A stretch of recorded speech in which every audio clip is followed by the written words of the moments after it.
నమస్కారం అండి. భగవద్గీతలో ఈరోజు 14వ అధ్యాయము గుణత్రయ విభాగ యోగమునందు 20వ శ్లోకము తాత్పర్యం వినిపిస్తున్నది మీ విజయభాస్కర్. గుణానేతానతీత్యత్రీదేహి దేహ సబుద్భవాన్ జన్మ మృత్యుజరాదు ఖైర్విముక్తో మృతమశ్నుతే. తాత్పర్యం: ఈ శరీరములు రావడానికి కారణమైన 3 గుణములు దాటినవాడు జననము, మరణము, ముసలితనము, వ్యాధులు మొదలగు దుఃఖముల నుండి విముక్తిని పొందుతాడు. అతడికి అమృతత్వము లభిస్తుంది.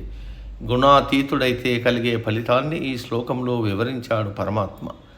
ఈ దేహములు పుట్టడానికి కారణం ప్రకృతిలో ఉన్న 3 గుణములే. వాటి వల్లనే సృష్టి జరుగుతూ ఉంది. ఈ 3 గుణములు దాటితే, అంటే గుణాతీత స్థితికి చేరుకుంటే, ఈ ముసలితనము, రోగములు, వాటి వల్ల వచ్చే దుఃఖములు, మరణము, వీటి నుండి విడివడవచ్చు. అదే ముక్తి, అమృతత్వం, అంటే మృతము లేని స్థితి.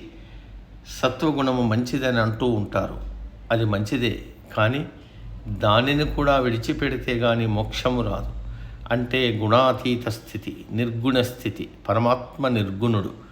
మనము కూడా ఆ నిర్గుణ స్థితికి చేరుకుంటే కానీ పరమాత్మలో ఐక్యం కాలేం. నిర్గుణ స్థితి అంటే గుణములను మనం స్వీకరించకపోవడం, గుణములు ఉన్నాయని గుర్తించకపోవడం. అంటే గుణాలు ఎక్కడకు పోవు, మనలో ఉన్నాయి, బయటలో ఉన్న ప్రకృతిలో ఉన్నాయి. కానీ ఆ గుణాల ప్రభావానికి మనం లోను కాకూడదు. ఈ గుణములు శరీరానికి, మనసుకే కానీ నాకు కాదు, నన్ను ఏమీ చెయ్యలేవు అనే స్థితికి చేరుకోవాలి. శరీరము, మనసు గుణములలో ప్రవర్తిస్తున్నా నేను అనే ఆత్మస్థితి మాత్రం నిర్గుణంగానే ఉండాలి. అదే గుణాతీత స్థితి, అదే ఆత్మస్వరూపము. ఆత్మస్వరూపమైన ఈ గుణాతీత స్థితికి చేరుకున్నవాడు పరమాత్మలో ఐక్యమవుతాడు. అంటే మోక్షాన్ని పొందుతాడు.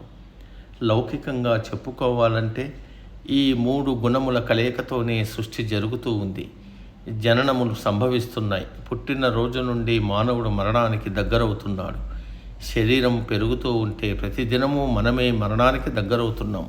అంతేకాని మరణం మన దగ్గరికి రావడం లేదు.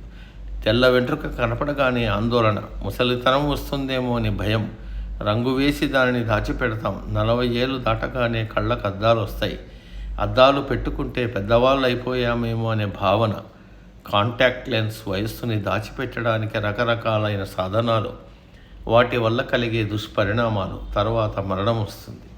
చస్తావేమో అనే దుఃఖం, నేను చస్తే వీళ్ళంతా ఏమైపోతారో అనే బాధ.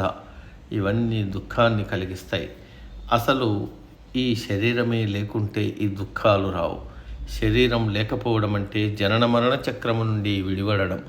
అంటే పుట్టుక ఉండకూడదు. పుట్టుక లేకపోతే రోగములు, ముసలితనము, చావు అనే బాధలు లేవు. పుట్టుక లేకపోవడం అంటే గుణములు లేకపోవడమే. కాబట్టి అందరము ఈ గుణాతీత స్థితికి చేరుకోవడానికి ప్రయత్నం చేయాలి. అది ఒక్కసారిగా రాదు. తామసంలో నుండి రాజసంలోకి, రాజసంలో నుండి సత్వానికి, సత్వం నుండి గుణాతీత స్థితికి రావాలి. దానినే మోక్షము అని అంటారు. నేటికి సమాప్తం. తదుపరి శ్లోకం రేపటి రోజు. సర్వే జన సుఖినో భవంతు. అందరూ బాగుండాలి, అందులో మనం ఉండాలి.